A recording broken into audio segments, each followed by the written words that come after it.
नमस्कार साथियों। तो आप सब टीयर 1 की परीक्षा में शामिल हो चुके।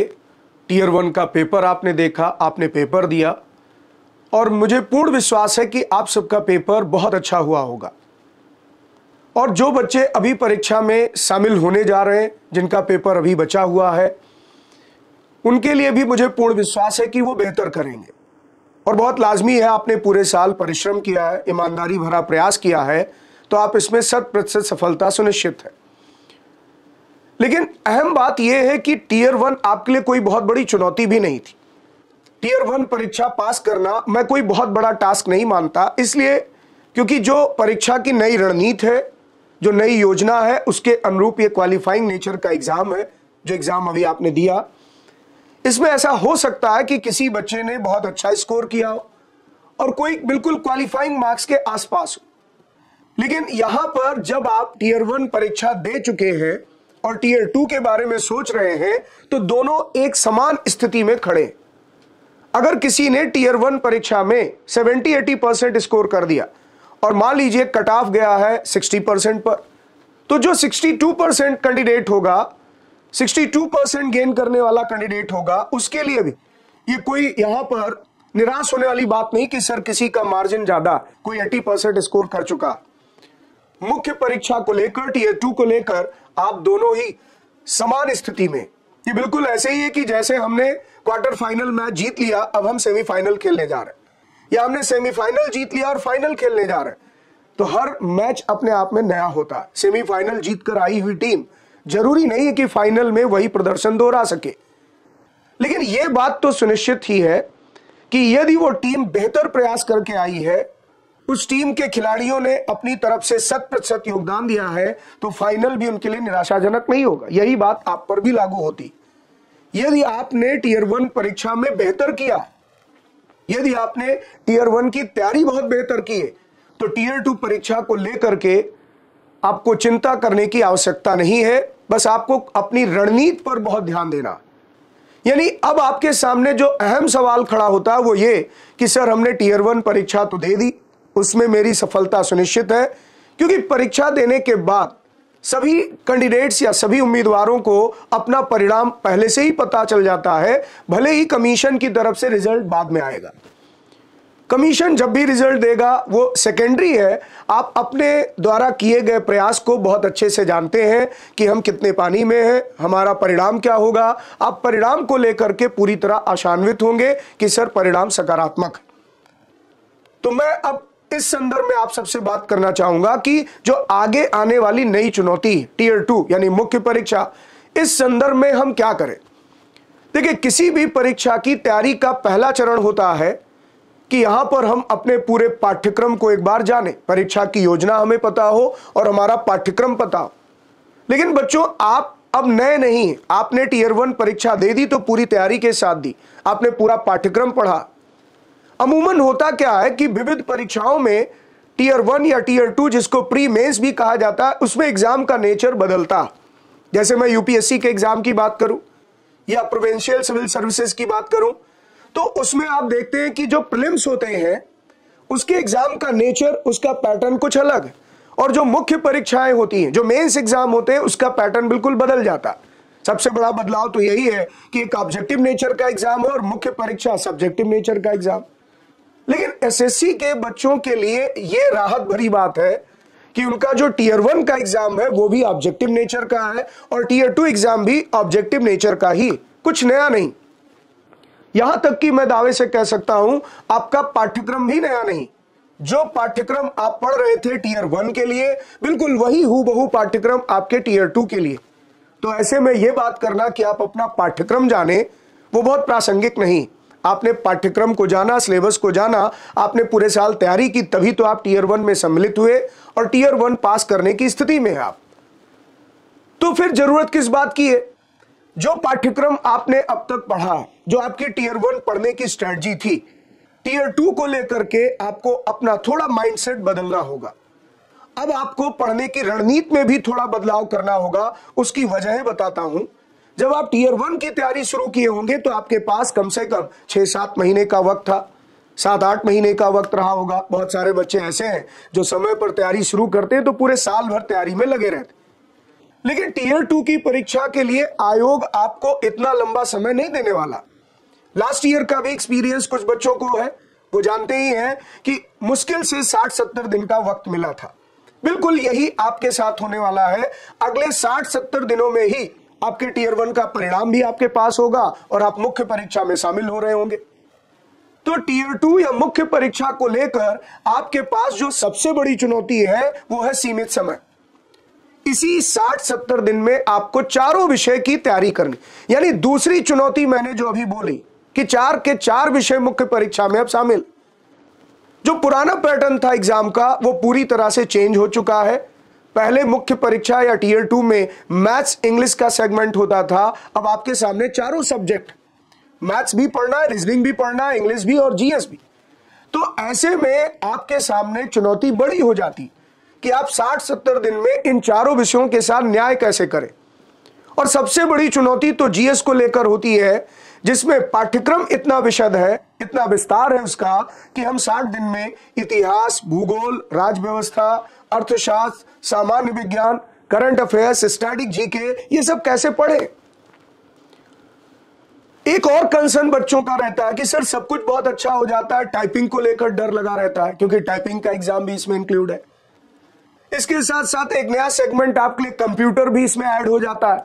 तो आपके सामने कुछ नए चैलेंजेस इस परीक्षा में जुड़ जाते हैं और आपको इसीलिए एक नई रणनीति पर काम करना होता है। आप कंप्यूटर के सेगमेंट को इग्नोर इसलिए नहीं कर सकते क्योंकि अगर यह पेपर खराब हुआ, कंप्यूटर वाला सेगमेंट पुअर हुआ, तो वो क्वालिफाइंग है, फिर आपका मेंस में पूरा प्रयास निरर्थक हो जाएगा। टाइपिंग में भी आप गलतियां नहीं कर सकते। तो एक तरफ चुनौती है कि हम टाइपिंग में भी अभ्यास शुरू करें और एक तरफ कंप्यूटर का सेगमेंट भी तैयार करें और 4 विषय पहले से जो थे वो हमें दोबारा तैयार करने। लेकिन मैंने कहा राहत की बात यही है कि जो आपने टीयर 1 में पाठ्यक्रम पढ़ा है और जिस पैटर्न के एग्जाम की आपने तैयारी टीयर 1 के लिए की है, बिल्कुल उसी का रिपीटेशन है। यानी सेमीफाइनल खेलने वाली टीम अगर फाइनल खेलने जा रही है तो खेल का फॉर्मेट नहीं बदलने वाला, बिल्कुल उसी फॉर्मेट में आपको चीजें करनी है। बस अंतर किस बात का होता है कि प्रश्नों का स्तर थोड़ा सा बदल जाएगा। मैथमेटिक्स में क्वेश्चंस हो सकता है टीयर 1 में थोड़े हल्के आए हो, मुख्य परीक्षा में टीयर 2 में लेवल बदल जाए, रीजनिंग के प्रश्न का स्तर बढ़ जाए, जीएस के प्रश्नों का स्तर बढ़ जाए। तो आपको अब एक नई रणनीति पर काम करना चाहिए और वो नई रणनीति क्या हो, इस विषय में मैं आपको 2-3 बिंदुओं पर ध्यान दिलाना चाहूंगा। सबसे पहला बिंदु कि आप अपने पूरे पाठ्यक्रम में से उन टॉपिक्स को चुनें जहां पर आपको लगता है कि आप अभी भी असहज हैं। इस टॉपिक से मेरे टीयर 1 में क्वेश्चंस नहीं आए थे तो मैं बच गया, लेकिन अगर आ जाते तो ये टॉपिक मेरा क्लियर नहीं है, तो अभी आप उन टॉपिक्स पर गौर करें और उसको एक बार फिर से देख लें कि कहां दिक्कत आ रही है। तो टीयर 1 की तैयारी के दौरान जिन टॉपिक्स में आप असहज थे, जिनमें आपको लगता था दिक्कत है, उसको जरूर दूर कर लें। आप ये रिस्क नहीं ले सकते हैं कि मेंस में या टीयर 2 में उन टॉपिक से प्रश्न नहीं आएंगे क्योंकि टीयर 1 में नहीं आए। टीयर 1 एक अलग एग्जाम था, टीयर 2 एकदम अलग होगा। भले ही फॉर्मेट सेम है लेकिन आपको टॉपिक्स भी नए मिल सकते हैं परीक्षा में। तो अगर कोई टॉपिक्स किसी भी सब्जेक्ट का, चाहे वो इतिहास का है, चाहे वो भूगोल का है, आपको अपना पूरा पाठ्यक्रम एक बार संशोधित करना होगा। यानी आप एक मॉडिफाइड सिलेबस पहले दिन तैयार करें। और बच्चों, समय सीमित है तो इस बात का ध्यान रखें कि आपको विश्राम नहीं करना। आपने पूरे साल की जो परिश्रम किए, पूरे साल जो आपने मेहनत की है, उसे परिणाम में तब्दील करने का वक्त आया और आपको रुकना नहीं। आप टीयर 1 एग्जाम को दे करके पेपर बेहतर करके सुस्ताए नहीं, खुश ना हो जाए कि मेरा पेपर तो बहुत अच्छा हुआ। क्योंकि मैंने अभी कहा कि जिसने जीएस के 25 प्रश्नों में 22 सही किया होगा और जिसने 17 किया होगा, दोनों समान प्लेटफॉर्म पर, वो एग्जाम बीत गया। अब मुख्य परीक्षा टीयर 2 ही आपके मेरिट का निर्धारण करने जा रही। सबसे बड़ा चैलेंज ये हो जाता है कि एक प्रश्न गलत होना भारी पड़ेगा क्योंकि एक प्रश्न 3 अंकों का और नेगेटिव मार्किंग अलग से। तो ऐसे में हम नुकसान की स्थिति में ज्यादा होंगे और इसीलिए यहां पर छोटी सी भी मिस्टेक, कई बार स्लिप में छूटा हुआ एक कैच पूरा मैच हरा देता। तो बिल्कुल यही स्थिति होती है आपकी कि अगर एक प्रश्न भी आपसे गलत हो गया तो हो सकता है आपके लिए भारी पड़ जाए, क्योंकि मैंने ऐसे बच्चों का भी परिणाम देखा है जिन्होंने कहा सिर्फ 2 नंबर से सर मेरा मेंस का सिलेक्शन रह गया। जब एक प्रश्न की कीमत 3 अंकों की है तो आपको कल को पश्चाताप ना करना पड़े कि सर एक और सही होता तो मेरा सिलेक्शन हो जाता। इसीलिए आज ही आपको कमर कसनी होगी। तो आप भले ही टीयर 1 एग्जाम देकर आज ही आए हों, लेकिन आपको विश्राम नहीं करना, बस केवल माइंड को रिलैक्स करके एक नए सिरे से एक नई रणनीति पर कार्य योजना तैयार करके लग जाना। तो पहला दिन ठीक है, आप रेस्ट कर लें, माइंड को रिलैक्स कर लें और इस बात पर संतोष करें मन में कि मैंने जो पूरे साल परिश्रम किया वो टीयर 1 में परिणाम मेरे पक्ष में है। लेकिन अब टीयर 2 की चुनौती से निपटने के लिए मुझे उसी पेस के साथ, उसी मेहनत के साथ लगना होगा। और इसलिए पहली रणनीति जो मैंने आपको बताई कि अपना एक संशोधित पाठ्यक्रम आप तैयार करें, जिसमें उन सभी टॉपिक्स या बिंदुओं को लिखें कि ये टॉपिक है जिसमें मुझे दिक्कत है और अभी बचे हुए दिनों में मैं इन दिक्कत को दूर करूंगा। दूसरा, प्रतिदिन आप कम से कम सभी विषयों का एक एक सेट पेपर बनाएं, वो चाहे मैथ्स हो, चाहे रीजनिंग हो, चाहे इंग्लिश हो, चाहे जीएस। देखिए, आपके पास 24 घंटे में 12 घंटे पढ़ने के लिए ही होते। अगर आप 12 घंटे अपने पढ़ाई को दे रहे हैं, वो चाहे आप ऑनलाइन क्लासेस कर रहे हैं, चाहे आप यहां सेल्फ स्टडी कर रहे हैं, लेकिन तब भी आपको मैनेज करना होगा कि उसी में हम चारों सब्जेक्ट के एक पेपर सेट डेली बनाएं। और केवल उनके उत्तर नहीं जानना कि आपने प्रश्न पढ़े उसके उत्तर जान लिए, उन प्रश्नों की व्याख्या में भी थोड़ा सा ध्यान दें कि वो जो प्रश्न फ्रेम हुआ उसके आसपास और कौन सा प्रश्न बन सकता। जैसे उदाहरण के लिए आप मान लीजिए कोई पेपर लगा रहे और उसमें आपके सामने एक प्रश्न आया कि संसद के 2 नियमित सत्रों के बीच में अंतराल को क्या कहा जाता है, यानी पार्लियामेंट के 2 कॉन्जिक्यूटिव सिटिंग के बीच में जो इंटरवल होता है उसे क्या कहते हैं, तो उसे संसद का विश्रांति काल कहते हैं, रिसेस ऑफ पार्लियामेंट। केवल उत्तर मत जानिए, अगर पेपर में प्रश्न आपको दिखा कि संसद का विश्रांति काल है तो आप उस तरह की टर्मोलॉजी और जो रिलेट करती है पार्लियामेंट्री प्रोसीडिंग में उसको भी तैयार कर लें। ये एक इंडिकेशन है कि अगर पेपर में इस तरह का प्रश्न आया है तो इसका मतलब पार्लियामेंट्री प्रोसीडिंग पर जो टर्मोलॉजी है वो पूछी जा सकती। क्या पता स्थगन क्या होता है ये पूछ ले, एडजर्नमेंट किसे कहा जाता है, क्या पता आपसे यह पूछ लें कि प्रश्नकाल क्या होता है। तो इसका मतलब यह हुआ कि एक प्रश्न के साथ जो उसकी व्याख्या है उसको जब आप फॉलो करेंगे तो एक प्रश्न की तैयारी में आप 4-5 नई चीजें सीखेंगे।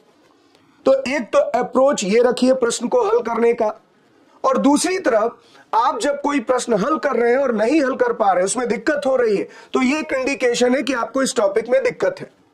तो आप ना केवल उसका उत्तर जल्दी से ढूंढें बल्कि उस टॉपिक को एक बार दोबारा पढ़ें और कॉन्सेप्ट क्लियर करें, कंसेप्चुअल क्लैरिटी पर फोकस कर जाएं कि कहां मेरे कॉन्सेप्ट में कमजोरी रह गई जिससे मैं इस प्रश्न का उत्तर नहीं हल कर पा रहा हूं।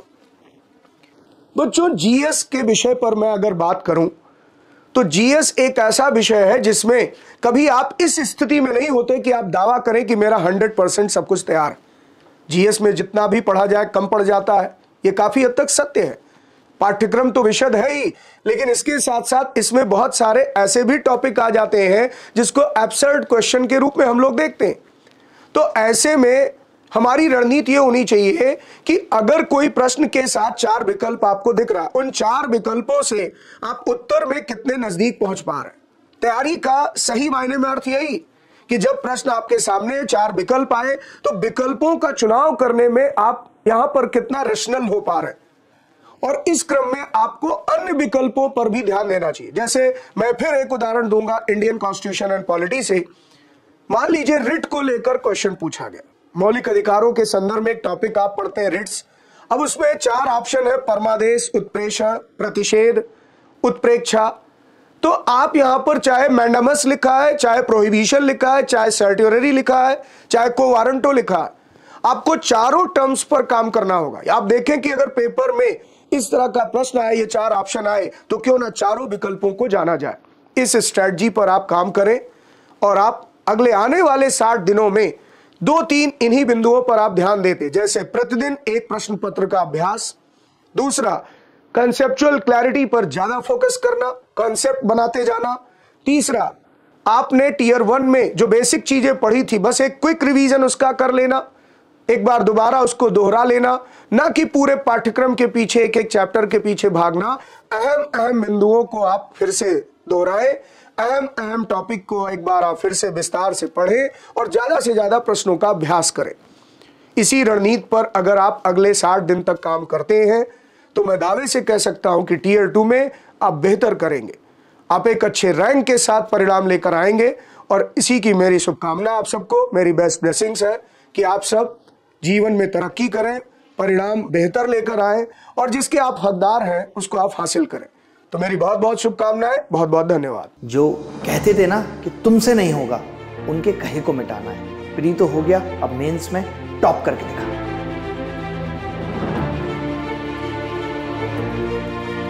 आपके सभी सपनों को हकीकत में बदलने के लिए, आपको मेंस के लिए तैयार करने के लिए मैं अभिनय शर्मा आपको गणित की तैयारी कराऊंगा। तो मैं जीएस में सभी इंपॉर्टेंट सेगमेंट पढ़ाने के लिए आ रहा हूं, जिसमें इतिहास, भूगोल, राज्य व्यवस्था और अर्थशास्त्र, और मैं कवर कराऊंगा कंप्लीट रीजनिंग। आप लोगों के मेंस एग्जाम के लिए फिजिक्स, केमिस्ट्री और बायोलॉजी की कंप्लीट तैयारी आपको मैं यहाँ पर कराने वाली हूँ। आप सभी मेरे साथ पढ़ेंगे computers and current affairs. Hello dear learners, हम आपके लिए लेकर आए हैं मेंस 2023 बैच।